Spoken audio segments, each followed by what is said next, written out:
Hi hello ನಮಸ್ತೆ, ನಾನು ರಾಜು ಅಷ್ಟೇ. ನೀವು ನೋಡ್ತಿದ್ದೀರಾ centre point Kannada YouTube channel. Big Boss season 12ರಲ್ಲಿ ಸುದೀಪ್ ಅವರು ಹೀಗೆ ಯಾಕೆ ಮಾಡಿದ್ರು ಇವೆಲ್ಲವನ್ನ ನೋಡೋಣ. ಅದಕ್ಕಿಂತ ಮೊದಲು ಇಲ್ಲಿ ತನಕ ನಮ್ಮ ಚಾನಲ್ನ ಸಬ್ಸ್ಕ್ರೈಬ್ ಮಾಡಿಲ್ಲ ಅಂದರೆ ಈಗಲೇ ಸಬ್ಸ್ಕ್ರೈಬ್ ಮಾಡಿ, ಜೊತೆಗೆ ಕಾಮೆಂಟ್ಗಳ ಮುಖಾಂತರ ತಮ್ಮ ಅಭಿಪ್ರಾಯವನ್ನು ತಿಳಿಸ್ಬೋದು. ವೀಕ್ಷಕರೇ, ಜನವರಿ 18 ಭಾನುವಾರ ರಾತ್ರಿ 11ವರೆಗೆ ಬಿಗ್ ಬಾಸ್ ಸೀಸನ್ 12ರ ವಿನ್ನರ್ ಆಗಿ ಗಿಲ್ಲಿ ನಟ ಹೊರಹೊಮ್ಮುತ್ತಾರೆ. ಮತ್ತು ಅವರಿಗೆ ಹೊರಗಡೆ ಸಿಕ್ಕಂತ ಒಂದು ಕ್ರೇಜ್ ಇದೆಯಲ್ಲ, ಅದು ಯಾವ ಸ್ಟಾರ್ ನಟನಿಗೂ ಅಂದರೆ ನಾನು ದೊಡ್ಡ ದೊಡ್ಡ ಸ್ಟಾರ್ ದರ್ಶನ್, ಸುದೀಪ್, ರಜನಿಕಾಂತ್, ಶಿವಣ್ಣ, ಉಪೇಂದ್ರ, ಧ್ರುವ, ದೊಡ್ಡ ದೊಡ್ಡ ಸ್ಟಾರ್ ಇದಾರಲ್ಲ, ಯಶ್ ಅಂತರಿಗೂ ಸಿಗತ್ತೆ ಅನ್ನುವಂಥ ಒಂದು ಡೌಟ್ ಕಾಡೋದಕ್ಕೆ ಶುರು ಮಾಡಿತ್ತು. ಯಾಕಂದರೆ ಒಬ್ಬ ಮಣ್ಣಿನ ಮಗ 3 ತಿಂಗಳಲ್ಲಿ ಸಂಪಾದನೆ ಮಾಡಿದಂಥ ಈ ಕ್ರೇಜ್ ಇದೆಯಲ್ಲ, ಅದ್ರ ನಿಯತ್ತಾಗಿ ದುಡ್ದು ಯಾರ ಮೇಲೂ ಹಠ ಸಾಧಿಸಿದೆ, ಯಾರ ಮೇಲೂ ಹೊಗೆ ಸಾಧಿಸಿದೆ ಗೆದ್ದಂಥ ಗೆಲುವು ಇದೆಯಲ್ಲ, ಅದು ಅತ್ಯಂತ ರೋಚಕವಾಗಿತ್ತು. ಮತ್ತು ಗಿಲ್ಲಿ ನಟ ಈ ಬಿಗ್ ಬಾಸ್ ಸೀಸನ್ ಇತಿಹಾಸದಲ್ಲಿ ಒಂದು ದೊಡ್ಡದಂಥ ಮೈಲಿಗಲನ್ನು ಸ್ಥಾಪನೆ ಮಾಡಿದ್ದಾರೆ ಅನ್ನೋದು ಕೂಡ ಸತ್ಯ. ಇದರ ಮಧ್ಯೆ ಈಗ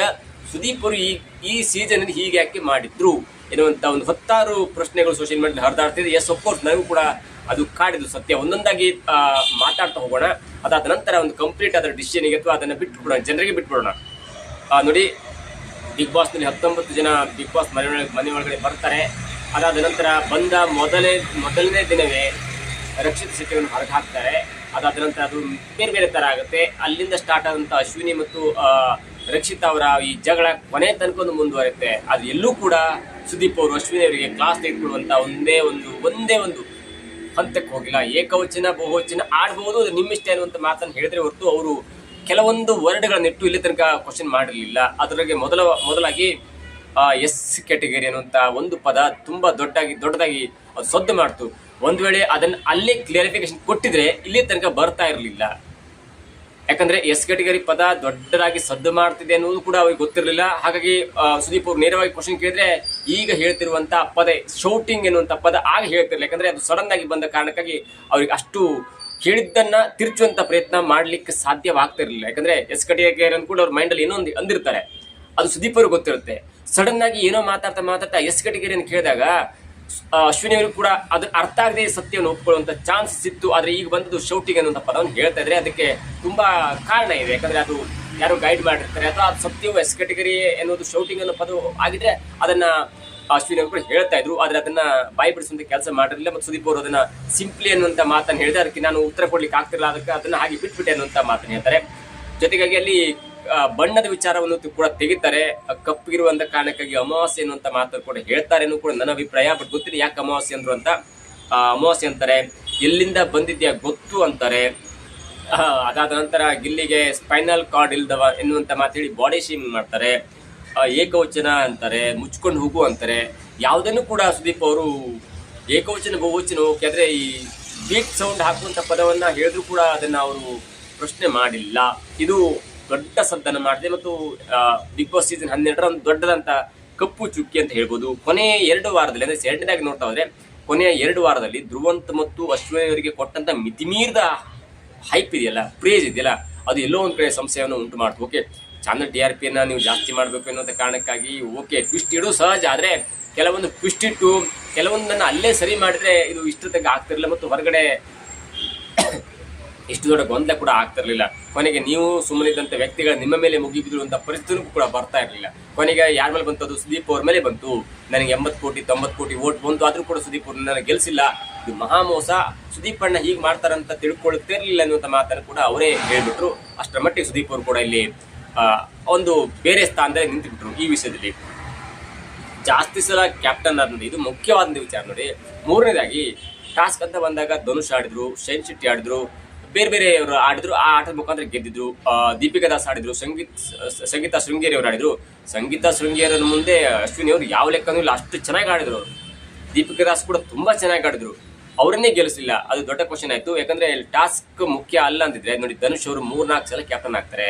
ಯಾರ ಜೊತೆ ಕೂಡ ಅವರು ಕಿತ್ತಾಡ್ಕೊಳ್ಳಲ್ಲ. ಅವರು ತಮ್ಮ ವೈಯಕ್ತಿಕ ಆಟವನ್ನ ಆಡ್ತಾರೆ ಮತ್ತು ವ್ಯಕ್ತಿತ್ವದ ಆಟವನ್ನು ಆಡ್ತಾರೆ. ಯಾರಿಗೂ ಕಾಮೆಂಟ್ ಮಾಡಿಲ್ಲ, ಏನು ಮಾಡಿಲ್ಲ. ಏನು ಟಾಸ್ಕ್ ಇದೆ, ಏನು ಬಿಗ್ ಬಾಸ್ ಕೊಡ್ತಾರೆ ಅದನ್ನು ಮಾತ್ರ ಮಾಡಿದ್ರು. ಎಲ್ಲೂ ಕೂಡ ಅವರು ಎದೆಗೊಂದಿಲ್ಲ. ಆ ಎದೆಗೊಂದದ ಕಾರಣಕ್ಕಾದ್ರೂ ಕೂಡ ಅವ್ರಿಗೆ ನೀವು ಬಿಗ್ ಬಾಸ್ ಟಾಪ್ 3 ಬರಬೇಕಿತ್ತು, ಆದರೆ ನೀವು ಹಾಗೆ ಮಾಡಲೇ ಇಲ್ಲ. ಹಾಗಂದ ಮಾತ್ರ ಯಾಕೆ ನೀವು ಟಾಸ್ಕ್ ಆಡಿಸ್ಬೇಕು? ಅವ್ರ ಮಾತು, ಅವ್ರ ಜಗಳ, ಅವ್ರ ಕಾಮಿಡಿ ಮತ್ತು ಜಗಳವನ್ನೇ ಕನ್ಸಿಡರ್ ಮಾಡೋದಿದ್ರೆ ಧನುಷ್ ಅವ್ರನ್ನ ಯಾಕೆ ನೀವು ಅಂತಹ ವ್ಯಕ್ತಿಗಳನ್ನ ಯಾಕೆ ನೀವು ಮೊದಲೇ ಎಲಿಮಿನೇಟ್ ಮಾಡಿಲ್ಲ? ಫೈನಲ್ ತನಕ ಯಾಕೆ ಕರ್ಕೊಂಡು ಬಂದ್ರಿ? ನಿಮ್ಗೆ ಎಂಟರ್ಟೈನ್ಮೆಂಟ್ ಬೇಕು, ಕಂಟೆಂಟ್ ಬೇಕಂದ್ರೆ ಕಾಕ್ರೋಚ್ ಸುದಿ ಇದ್ರು, ಡಾಗ್ ಸತಿಸಿದ್ರು, ಎಲ್ಲರೂ ಇದ್ರು. ನೀವು ಕಂಟೆಂಟೇ ಬೇಕು, ಮನೋರಂಜನೆ ಬೇಕು ಅನ್ನೋಗಿದ್ರೆ ಅದನ್ನ ಮಾಡಬೇಕು. ಟಾಸ್ಕ್ ಆಡಿಸಿ 90, 111, 12 ಜನ ಇಟ್ಕೊಂಡು ರಘುವಣ್ಣನಕ್ಕಿಂತ ಮೊದಲು ನೀವು ಕಳಿಸ್ತೀವಿ ಅಂದ್ರೆ ಇದು ಯಾವ ತರದ ನ್ಯಾಯ? ಯಾಕೆ ಟಾಸ್ಕ್ ಆಡಿಸ್ತೀರ ಅಂತ ನನಗೆ ಗೊತ್ತಿಲ್ಲ. ಟಾಸ್ಕೇ ಅನ್ನ ಕನ್ಸಿಡರೇ ಮಾಡಲಿಲ್ಲ ಅಂದ್ರೆ ನೀವು ಯಾಕೆ ಬಿಗ್ ಬಾಸ್ ಅಲ್ಲಿ ಟಾಸ್ಕ್ ಆಡಿಸ್ಬೇಕಿತ್ತು? ಜೊತೆಗೆ ಕಿಚ್ಚನ ಚಪ್ಪಾಳಿ ದೊಡ್ಡದಾಗಿ ಸದ್ದು ಮಾಡ್ತೀವಿ. ಕಿಚ್ಚನ ಚಪ್ಪಾಳಿ ಯಾಕೆ ಕೊಟ್ಟರು? ಓಕೆ, ವಾರ ಚಪ್ಪಾಳಿ ಅಶ್ವಿನಿ ಕೊಡಬೇಕಿತ್ತು, ಕೊಟ್ಟಿದ್ರೆ ಸ್ಯಾಸ್ done wonderful job in last ವೀಕಲ್ಲಿ ತುಂಬ ಚೆನ್ನಾಗಿ ಆಟ ಆಡಿದ್ರು. ಆದರೆ ಧ್ರುವಂತವ್ರು ಕೂಡ ಆಡಿದ್ದಾರೆ. ಆದ್ರೆ ಚಪ್ಪಾಳಿ ಬರ್ಬೇಕಾದ ಒಬ್ರಿಗೆ, ಗೆಲ್ಬೇಕಾದ ಒಬ್ರೆ. ಆಗಿನ ಮಾತ್ರಕ್ಕೆ ಇಬ್ಬರನ್ನು ಕೂಡ ನೀವು ಸರಿಸಮಾನವಾಗಿ ತೂಗಬೇಕು ಅನ್ನುವಂಥ ಕಾರಣಕ್ಕಾಗಿ ಬಿಗ್ ಬಾಸ್ನಲ್ಲಿ ಆಗದಂಥ ಒಂದು ಸೀಸನ್ ಚಪ್ಪಾಳಿಯನ್ನು ಕೊಟ್ಬಿಟ್ರಿ. ಅದಾದ ನಂತರ ಅವ್ರನ್ನ ತುಂಬಾ ಫೇಸ್ ಮಾಡಿದ್ರಿ, ಹೈಪ್ ಮಾಡಿದ್ರಿ. ಓಕೆ, ಅದಾದ ನಂತರವೂ ಸುಮ್ಮನಿದ್ರ ಕಾಂಟ್ರವರ್ಸಿ ಆಯ್ತು ಅನ್ನೋ ಕಾರಣಕ್ಕಾಗಿ ಕಿಚ್ಚನ ಚಪ್ಪಾಳೆಯಿಂದ ಸೀಸನ್ ಚಪ್ಪಾಳಿಂದ ವಾರ ಚಪ್ಪಾಳಿ ಕೊಟ್ಬಿಟ್ರಿ. ಆ ಕಾಂಟ್ರವರ್ಸಿ ಆಯ್ತು. ವಾರದಲ್ಲಿ ಇಬ್ಬರು ಚಪ್ಪಾಳಿ ಯಾಕೆ ಬರ್ತಪ್ಪ, ಒಂದೊಂದಿಗೆ ಒಬ್ಬರು ಕೊಡ್ತೀರಾ ಅನ್ನೋಂತ ಆಯ್ತು. ಕೊನೆಗೆ ಇಲ್ಲಿ ಬಂದು ಮುಟ್ತಂದ್ರೆ ವಾರದ ಕಳಪೆ ಸುದೀಪ್ ಎನ್ನುವಂತ ಮಟ್ಟಕ್ಕೆ ಟ್ರೋಲ್ ಆಗ್ಬಿಟ್ಟು ಅದಕ್ಕೂ ಕೂಡ ತುಂಬಾ ಬೇಸರ ಆಗುವಂತ ಸಂಗತಿ. ಯಾಕಂದ್ರೆ ಚಪ್ಪಾಳೆ ಕೊಟ್ಟದ್ದು ತಪ್ಪು, ಅದನ್ನು ಕನ್ವರ್ಟ್ ಮಾಡಿದ ತಪ್ಪು, ಕನ್ವರ್ಟ್ ಮಾಡಿದಂತ ಆ ಚಪ್ಪಾಳೆ ಪಡೆದುಕೊಂಡಂತ ವ್ಯಕ್ತಿಯನ್ನು ಅದೇ ವಾರ ಎಲಿಮಿನೇಟ್ ಮಾಡೋದು ತಪ್ಪು. ಇದು ಯಾವ ಮಟ್ಟಿಗೆ ಸಮಂಜಸ ಗೊತ್ತಿಲ್ಲ. ಕಂಟೆಂಟ್ ವಿಚಾರದಲ್ಲಿ ಗಿಲ್ಲಿ, ಅಶ್ವಿನಿ ಅವರು ಟಾಪ್ 4 ಕೊಟ್ಟದ್ದು, ಅದಕ್ಕಿಂತ ಅದರ ಈಕ್ವಲ್ ಆಗಿ ಕೊಟ್ಟಂತೂ ಧ್ರುವಂತು. ಸಿಟ್ಟು, ಕೋಪ, ಏಕವಚನ, ಬಹುವಚನ 24 ಜನ ಇದ್ರು. ಹಾಗೂ ಒಬ್ಬನ ಆಡಿಸ್ದೆ, ಅದಾಡಿಸ್ದೆ, ಇದಾಡಿಸ್ದೆ, ಎಲ್ಲವೂ ಸತ್ಯ. ಆದ್ರೆ ಅಶ್ವಿನಿಗಿಂತ Dhruvanth is the best person to be in top 4 ಅನ್ಸುತ್ತೆ ನನಗೆ. ಅಶ್ವಿನಿಗಿಂತ ಕಂಪೇರ್ ಮಾಡಿದ್ರೆ ಧ್ರುವಂತ್ ಅವ್ರು ಇರಬೇಕಿತ್ತು ಅನ್ನೋದು ಕೂಡ ನನ್ನ ಭಾವನೆ. ಅಶ್ವಿನಿ ಕೂಡ ಇರಬೇಕು, ಬಟ್ ಎಲ್ಲ ಮುಗ್ದು ಹೋಗಿದೆ. ಆಮೇಲೆ ತುಂಬಾ ಸಲ ನೀವು ಹೇಳಿದಂದ್ರೆ ಅದರಲ್ಲಿ ಚಪ್ಪಾಳಿ ಇದೆಯಲ್ಲ, ಈ ಕಿಚ್ಚನ್ ಚಪ್ಪಾಳಿ ವೈಯಕ್ತಿಕ, ಅದ್ರ ಬಗ್ಗೆ ಜಾಸ್ತಿ ಆಗಿ ತಲೆ ಕೆಡಿಸ್ಕೊಳ್ತೀರಿ. ಬಿಗ್ ಬಾಸ್ ಗೆದ್ರಂತೆ ಈ ಕಂಟೆಸ್ಟೆಂಟ್ಗಳು ನಿಮ್ಗೇನು ಹಣ ಕೊಡಲ್ಲ ಎನ್ನುವಂತ ಮಾತನ್ನು ಹೇಳ್ತೀರಿ. ಸೋಷಿಯಲ್ ಮೀಡಿಯಾದ ಬಗ್ಗೆ ಕಿಚ್ಚನ್ ಚಪ್ಪಾಳಿ ಬಗ್ಗೆ ವೈಯಕ್ತಿಕ ಅಂತ ಹೇಳ್ತೀರಿ. ಅದು ಜನ ಕೇಳ್ತಾರೆ. ಕಿಚ್ಚನ್ ಚಪ್ಪಾಳಿ ವೈಯಕ್ತಿಕ ಆದ್ರೆ ನಿಮ್ಮ ಮನೆಯಲ್ಲಿ ಕರ್ಸ್ಕೊಂಡು ಊಟ ಹಾಕೊಂಡು ಅವ್ರಿಗೆ ಚಪ್ಪಾಳಿ ಕೊಡ್ಬೇಕು, ಯಾಕೆ ವೇದಿಕೆ ಮೇಲೆ ಕೊಟ್ರಿ ಅನ್ನುವಂತ ಮಾತನ್ನು ಕೊಟ್ಟು ಹೇಳ್ತಾರೆ. ಅಫ್ಕೋರ್ಸ್ ಅದು ಸತ್ಯ. ಅಂದ್ರೆ ಚಪ್ಪಾಳಿ ಕೊಡುವುದು ಎನ್ಕರೇಜ್ ಮಾಡ್ಲಿಕ್ಕಂದು ಅದಾದ್ರೆ ವೇದಿಕೆ ಮೇಲೆ ಯಾಕೆ ಕೊಟ್ರಿ, ಸ್ವಂತದಾದ್ರೆ ವೇದಿಕೆ ಮೇಲೆ ಯಾಕೆ ಕೊಟ್ರಿ ಅನ್ನುವಂತ ಒಂದು ಪ್ರಶ್ನೆ ಕೂಡ ಹೇಳ್ತದೆ. ಜೊತೆಗೆ ಇದೀಗ ಅವರು ವೈಯಕ್ತಿಕ ಆದ್ರೂ ಕೂಡ ಗಿಲ್ಲಿ ಅವರಿಗೆ 10 ಲಕ್ಷ ಕೊಟ್ಟಿದ್ದಾರೆ. ಅದಕ್ಕಲ್ಲಿ ಸಾರಿ ಸಮಾನ ಆಯ್ತು. ಯಾಕಂದ್ರೆ ವೈಯಕ್ತಿಕವಾದ್ರೂ ನಾನು ಶೋ ನಡೆಸ್ಕೊಡ್ತೇನೆ ಅಂತ ಕಾರಣಕ್ಕೆ ನಾನು ಕೆಲವೊಂದು ವೈಯಕ್ತಿಕವನ್ನು ಕೂಡ ವೇದಿಕೆ ಮೇಲೆ ಹಂಚಿಕೊಳ್ಳುವಂತ ಅಧಿಕಾರ ಇದೆ ಅನ್ನೋದಕ್ಕೆ ಸಾಬೀತು ಕೂಡ ಮಾಡಬೇಕಾದ್ರೆ ತುಂಬಾ ದೊಡ್ಡ ಚರ್ಚೆ ಆಯ್ತು ಚಪ್ಪಾಳೆ ವಿಷಯದಲ್ಲಿ. ವೈಯಕ್ತಿಕ ಎನ್ನುವಂತ ವಿಚಾರ ದೊಡ್ಡ ಚಪ್ಪಾಳೆ ಆಯ್ತು ಶನಿವಾರ. ವೈಯಕ್ತಿಕ ಅಂದ ನಂತರ ಆ ವೈಯಕ್ತಿಕ ಒಂದು ಹಿನ್ನೆಲೆಯಿಂದ ಮರಿಮಾಚಿ ಸಲುವಾಗಿ 10 ಲಕ್ಷ ಕೊಟ್ರ ಎನ್ನುವಂತ ದೊಡ್ಡ ಚರ್ಚೆ ಕೂಡ ಆಯ್ತು. ಅದನ್ನು ಸೋಷಿಯಲ್ ಮೀಡಿಯಾದಲ್ಲಿ ಹೇಳಿದ್ನಲ್ಲ, ನಿಮ್ಗೆ ಯಾರು ಈ ಬಿಗ್ ಬಾಸ್ ವಿನ್ ಆದಂತೂ ಯಾರು ನಿಮ್ಗೆ ಹಣ ಕೊಡಲ್ಲ, ನಿಮ್ಮ ಕೆಲಸ ನೋಡ್ಕೊಳ್ಳಿ, ಅವ್ರು ವಿನ್ ಆಗ್ತಾರೆ, ಅವ್ರು ಮನೆ ಹೋಗ್ತಾರೆ, ನಿಮ್ಮ ಕೆಲಸ ನೋಡ್ಕೊಳ್ಳಿ ಅಂತ ಮಾತು ಎಲ್ಲೋ ಒಂದ್ ಕಡೆ ಫ್ಯಾನ್ಸಿಗೆ ಹರ್ಟ್ ಆಯ್ತು, ಈಗೋ ಟಚ್ ಮಾಡ್ತು. ಜೊತೆಗೆ ಹೇಗೆ ಮುಗಿಬಿದ್ರು ಅಂದ್ರೆ ಸಿನಿಮಾ ಹಿಟ್ ಆದಾಗ ನೀವೇನು ಹಣ ಕೊಡ್ತಾರೆ? ಇಲ್ವಲ್ಲ, ನಾವು ಕೂಡ ದುಡ್ಡು ಕೊಟ್ಕೊಂಡು ನಿಮ್ಮ ಸಿನಿಮಾ ನೋಡ್ತೀವಿ, ನಿಮ್ಮನ್ನು ಬೆಳೆಸ್ತೀವಿ ಅಷ್ಟೇ. ಗಿಲ್ಲಿ ಅಂತ ಕಾಮಿಡಿಯನ್ನು ನೋಡ್ತೀವಿ, ಗಿಲ್ಲಿಯನ್ನು ಬೆಳೆಸ್ತೀವಿ, ಗಿಲ್ಲಿಗೆ ಸಪೋರ್ಟ್ ಮಾಡ್ತೀವಿ ಬಿಟ್ಟು ಗಿಲ್ಲಿ ಬಂದು ನಮಗೇನು 1 ರೂಪಾಯಿ ಕೊಡಲ್ಲ. ಅದನ್ನ ಎಕ್ಸ್ಪೆಕ್ಟ್ ಮಾಡೋದು ನಾವೆಲ್ಲ ಚೆನ್ನಾಗಿದ್ದೀವಿ. ನೀವು ಸಿನಿಮಾ ಹಿಟ್ ಆದಾಗ 100 crores ಆದಾಗ ನೀವು ಯಾರಿಗೂ ಹಣ ಕೊಡಲ್ಲಲ್ವಾ? ಅದೇ ರೀತಿ ಗಿಲ್ಲಿ ಕೂಡ ಕೊಡಲ್ಲ ಅಂತ ಟಾಂಗ್ ಕೂಡ ಕೊಟ್ಟರು. ಅದಾದ ನಂತರ ನೋಡಿ 10 ಲಕ್ಷ ಕೊಟ್ಟದಿದೆಯಲ್ಲ, ಇದು ಸ್ವಲ್ಪ ನನಗೆ ಆಶ್ಚರ್ಯ ಅನಿಸುತ್ತೆ. ನಾನು ಈಗಾಗಲೇ ಅನೇಕ ವಿಡಿಯೋದಲ್ಲಿ ಹೇಳಿದ್ದೆ, ರನ್ನರ್ ಆದಂಥವ್ರು ವಿನ್ನಿಂಗಿಗೆ ಹತ್ತಿರ ಇರ್ತಾರೆ. ಆದ್ರೂ ಕೂಡ ಅವರು ಕೆಲವೊಂದು ಕಾರಣದಿಂದ, ಅಂದ್ರೆ ವಿನ್ನಿಂಗ್ ಕ್ಯಾಂಡಿಡೇಟ್ ಸ್ವಲ್ಪ ಸ್ಟ್ರಾಂಗ್ ಇದ್ದ ಕಾರಣಕ್ಕಾಗಿ ಅಥವಾ ಮತ್ತೊಬ್ಬ ಅಭ್ಯರ್ಥಿ ತುಂಬಾ ಸ್ಟ್ರಾಂಗ್ ಇದ್ದ ಕಾರಣಕ್ಕಾಗಿ 2ನೇ ಪ್ಲೇಸ್ ನಿಮಗೆ ಬರುತ್ತೆ. ಹಾಗಾಗಿ ಅವರ ಬಡತನ, ಅವರ ಹಿನ್ನೆಲೆ ಎಲ್ಲವನ್ನು ನೋಡಿ ಒಂದು ಸುದೀಪ್ ಅವರು ಕಿರಿಕಿರ್ತಿ ಅವರಿಗೆ ಸ್ವಲ್ಪ 10 ಲಕ್ಷ ಕೊಟ್ಟಿದ್ರು. ಮತ್ತೊಬ್ಬರಿಗೆ ಯಾರಿಗೆ ಕೊಟ್ಟಿದ್ರು ಗೊತ್ತಿಲ್ಲ, ಬಟ್ ಹಿಂದೆ ತನಕ ವಿನ್ನರಿಗೆ ಕೊಟ್ಟಿರಲಿಲ್ಲ. ಯಾಕಂದ್ರೆ ವಿನ್ನರಿಗೆ 50 ಲಕ್ಷ ಬರುತ್ತೆ, ಕಾರ್ ಬರುತ್ತೆ. ಹೊರಗಡೆ ನೋಡಿ ಇಲ್ಲಿ ಹವಾ ಎಷ್ಟು ಇದೆ ಅಂದ್ರೆ, ಕನಕಪುರ ಉತ್ಸವಕ್ಕೂ ಬೇಕು, ಚನ್ನಪಟ್ಟಣ ಉತ್ಸವಕ್ಕೆ ಬೇಕು, ಶ್ರೀ ಸಾಯಿ ಗೋಲ್ಡ್ ಪ್ಯಾಲೇಸ್ ಉದ್ಘಾಟನೆಗೆ ಬೇಕು, ಗಂಟೆ ದಿನ 4-5 ಪ್ರೋಗ್ರಾಮ್ ಒಪ್ಕೊಳ್ಬೇಕಾಗತ್ತೆ. ಅಂತದೊಂದು ಬ್ಯೂಸಿ ಶೆಡ್ಯೂಲ್. ಒಂದೊಂದು ಫಂಕ್ಷನ್ಗೂ 5 ಲಕ್ಷ 6 ಲಕ್ಷ ಚಾರ್ಜ್ ಮಾಡ್ತಾರೆ. ಒಂದು ತಿಂಗಳ ಕಾಲ ಕೋಟಿ ಹಣ ಮಾಡ್ತಾರೆ. ಅಂತವರಿಗೆ ಮತ್ತೆ ನೀವು ಯಾಕೆ 10 ಲಕ್ಷ ಕೊಡಬೇಕಿತ್ತು? ಓಕೆ, ಕೊಟ್ಟದ್ದು ವೈಯಕ್ತಿಕ ಎನ್ಕರೇಜ್ ಮಾಡ್ಲಿಕ್ಕಾದ್ರೆ 2nd ರನ್ನರು, 3rd ರನ್ನರು, ಕಾವ್ಯನು, ರಕ್ಷಿತಾ ಶೆಟ್ಟಿಗೋ ಕೊಡಬಹುದಿತ್ತು. ಧನುಷ್ ಅವರಿಗೆ ಕೊಡಬಹುದು. ಯಾಕಂದ್ರೆ ಧನುಷ್ ಅವರು ಕೂಡ ಟಾಸ್ಕ್ ಆಡಿದ ಕಾರಣಕ್ಕಾಗಿ ಅತ್ಯುತ್ತಮವಾಗಿ ಟಾಸ್ಕ್ ಆಡಿದಂತ ಆ ರೀಸನ್ಗೆ ಅವರು ಕೊಡಬಹುದಿತ್ತು, ಅದು ಕೊಟ್ಟಿಲ್ಲ. ಜೊತೆಗೆ ನೋಡಿ, ಅಶ್ವಿನಿ ಅವರು ಏಕಾಏಕಿ ಈಗ ವೋಟಿಂಗ್ ಬಗ್ಗೆ ಒಂದು ದೊಡ್ಡ ಪ್ರಶ್ನೆಯನ್ನ ಎತ್ತಿದ್ದಾರೆ. ನನಗೆ 70 ಕೋಟಿ ಬಂತು, ಅದು ಕೋಟಿ ಬಂತು, ಇಷ್ಟು ಕೋಟಿ ಬಂತು, ನನ್ನ ಸುದೀಪ್ ಅವರು ಕೈ ಬಿಟ್ರು ಎನ್ನುವಂತ ವಿಚಾರವನ್ನ ಪದೇ ಗೊಂದಲವಾಗಿ ಹೇಳ್ತಾ ಇದ್ದಾರೆ. ಅದಕ್ಕೂ ಕೂಡ ಆನ್ಸರ್ ಮಾಡಬೇಕಿತ್ತು. ಯಾಕಂದ್ರೆ ನೀವು ಧನುಷ್ ಅವರ ಓಟನ್ನು ತೋರಿಸ್ತೀರಿ, 1 ಕೋಟಿ 27 ಲಕ್ಷ ಎನ್ನುವಂಥದ್ದನ್ನು ತೋರಿಸ್ತೀರಿ. ಅದಾದ ನಂತರ 5 ಜನರ ಓಟನ್ನು ತೋರಿಸಲ್ಲ. ಫ್ರೈಡೇ ಮಿಡ್ ನೈಟ್ ಬಂದಂತ ಓಟು 37,49,11,299 ಅಂತೀರಿ. ಆದ್ರೆ ಎಲ್ಲಿಯೂ ಕೂಡ ವಿನ್ನರ್ನ ಪ್ರಾಪರ್ ಫೈನಲ್ ಎಷ್ಟು ಬಂತು ಅಥವಾ ಸೆಕೆಂಡ್ ರನ್ನರ್ಗೆ ಎಷ್ಟು ಬಂತು, ಫಸ್ಟ್ ರನ್ನರ್ಗೆ ಎಷ್ಟು ಬಂತು ಅನ್ನುವಂಥ ವೋಟಿಂಗ್ ಪ್ಯಾಟರ್ನ್ ಬಿಟ್ಕೊಟ್ಟಿಲ್ಲ. ಇನ್ನು ಕೆಲವು ದಿನಗಳು ಬಿಟ್ಕೊಡ್ಬಹುದು, ಉತ್ತರ ಕೊಡ್ಬೋದು, ರಿವೀಲ್ ಮಾಡಬಹುದು. ಅಷ್ಟರೊಳಗಾಗಿ ಈಗ ಅಶ್ವಿನಿ ಅವರು ದೊಡ್ಡ ಹೋರಾಟಕ್ಕೆ ಇಳಿದ್ಬಿಟ್ಟಿದ್ದಾರೆ. ನನಗೆ 70 ಕೋಟಿ ವೋಟ್ ಬಂದಿದೆ, ನನಗೆ ಮಾಹಿತಿ ಸಿಕ್ಕಿದೆ, ನನಗೆ ಆದ್ರೂ ಕೂಡ ನನ್ನನ್ನು ಗೆಲ್ಸಿಲ್ಲ ಅನ್ನುವಂಥ ಮಾತನ್ನು ಕೊಟ್ಟು ಹೇಳ್ತಿದ್ದಾರೆ. ಓಕೆ, ಆ ಪ್ರಶ್ನೆ ಬಿಗ್ ಬಾಸ್ ಕಲಸ್ ತಂಡ ಉತ್ತರವನ್ನು ಕೊಡಬೇಕು, ಆದ್ರೂ ಕೊಟ್ಟಿಲ್ಲ.